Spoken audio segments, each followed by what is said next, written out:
as bass players, we're often set up very close to the drums, which is a good thing because we need to be able to lock in with the drummer. But when we're singing, oftentimes this creates a problem because we have trouble hearing ourselves through monitors and such. And especially if you're playing at a festival or something, sometimes you have to rush on stage and you don't get a sound check. So one thing that I found a little device I use, this is a made by Behringer. It's called the Me Monitor. And basically what you do is you take your microphone and you plug it in here first. So you can see, plug it in here first, and then it comes out here to the board. And then you plug in your headphones to this side. It's just like a little mixer. And then you can hear your own voice anytime. You don't have to depend on the sound engineer to turn you up or down. Um, and basically what I did was to keep everything so I don't get tangled up in cables, I've taken my patch cable, and this is the headphone out, and I've just zip tied them together. That way I don't step on one or the other. And on the other end, here's the output, and I just plug the headphones in here, and this runs in through the strap, so I'm never getting tangled up in wires, or at least for the most part not getting tangled up in wires. And you can buy the expensive in-ear monitors, the little headphones, but oftentimes they completely block out all the other sound. So that makes it another thing that's difficult. So what I found is just the cheaper ones. This is made by JVC, little exercise headphones. They just strap on here like this. And even if I'm in a very hot environment, I'm sweating, these never fall out. They don't fully go into my ear, so I can still hear everything around me. I just have a direct line to my own voice, so I don't blow out. And I found that's very helpful. I don't use it all the time, but especially in situations where there's no sound check, maybe I'm dealing with a stubborn sound engineer, then I will definitely use them. Just recently, I got back from Brunei. I was on tour for about a week, and some of the members of the Royal Brunei Armed Forces Band asked me what I did vocally to get ready for a performance. So I'm going to share with you a couple of exercises that really have helped me. I have a tendency to push too hard, so maybe if you have that same tendency, maybe these things will help you. The first thing I'd like to talk about is breathing. For me, when I vocalize, when I'm doing a vocal exercise, I normally just breathe through my nose. And the reason I do that is because if I breathe through my mouth, I have a tendency for my larynx to drop too far and then it bounces back up. So by breathing through my nose, I can reduce the amount of moving parts, and it makes it easier to sing. However, let me say that when I'm singing a song, I'm breathing through my mouth. You can't get the air in fast enough through your nose. But when I'm vocalizing, then I breathe through my nose. So for this first exercise, it's basically a vowel narrowing exercise. You can do this anytime you feel like you're in trouble. And that's normally when I use it. For example, if we've had a sound check and my voice just isn't working, I will normally do this. And you start with a ooh, make this face, ooh. And you go up from the lowest note up to about five. You go up 5 notes, and then open up to ooh to and then go back down. And you take in the air just like I said.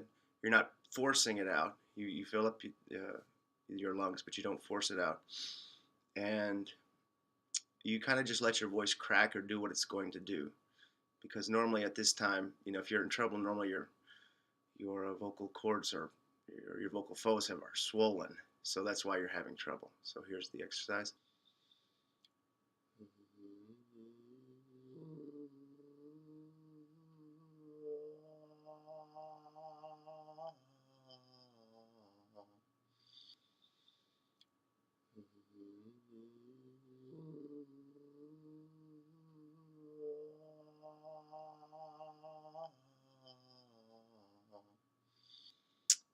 as you heard, my voice cracked all over the place, and you're basically just letting the voice find itself.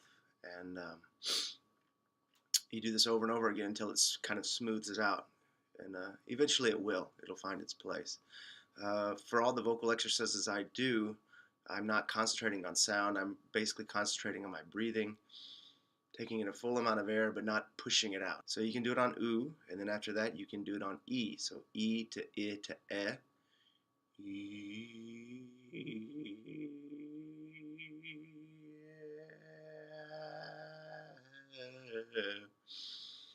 And just do that over and over again until you feel like it smooths out. It will help your singing, even though it's kind of strange.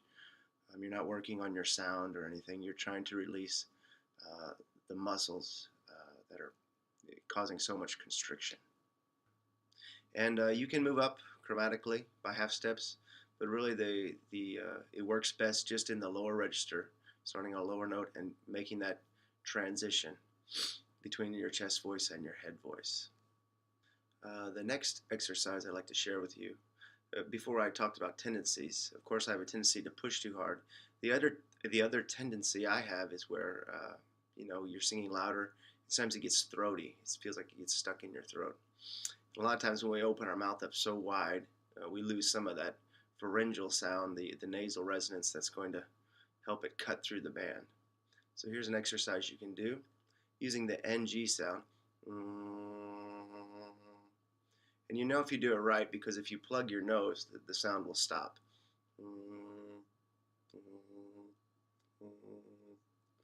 Right?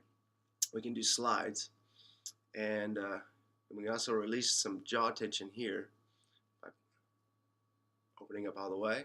Breathe through your nose.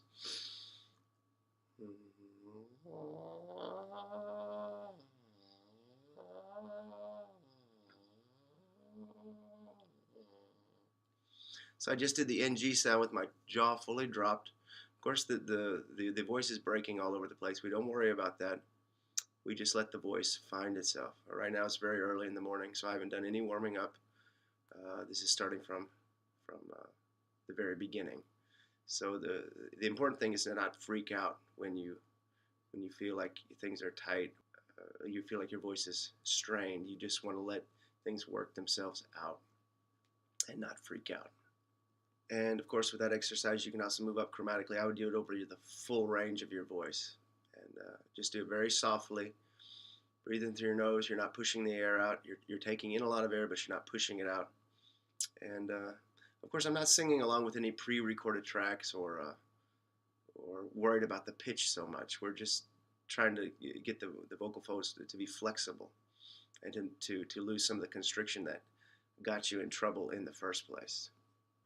This next tip was actually something I got from Mark Baxter's website, and he was talking about using a very small straw, like a coffee stirrer, and singing through that.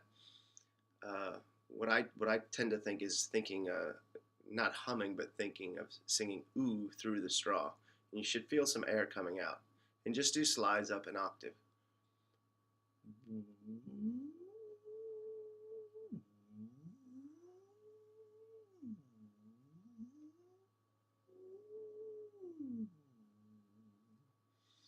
And I put my hand in front of the straw so I could feel the air coming out. This is not a pharyngeal sound. Basically just singing ooh through the straw, creating some type of resistance, almost like lip bubbles or some of the other popular exercises. For me, the straw feels better because it's more like regular singing. And that's basically it. Those are 3 good exercises that I like to do before a performance, and especially the first one, the ooh to. That's a good one when you're in trouble, when things are going badly. Um, of course, nothing can take the place of singing a song, which is much more difficult. This is something just to do to relax and get the muscles working with you. Um, just let me say that if these things don't work for you, find something that does. You are your best teacher. You know your own voice better than anyone else. I've talked with many great singers over the years. Everybody does it differently. Everyone gets in shape differently. So everyone thinks about something differently. I think everyone's getting to the same point eventually, but they all have a different way of getting there. So find what works best for you and do that.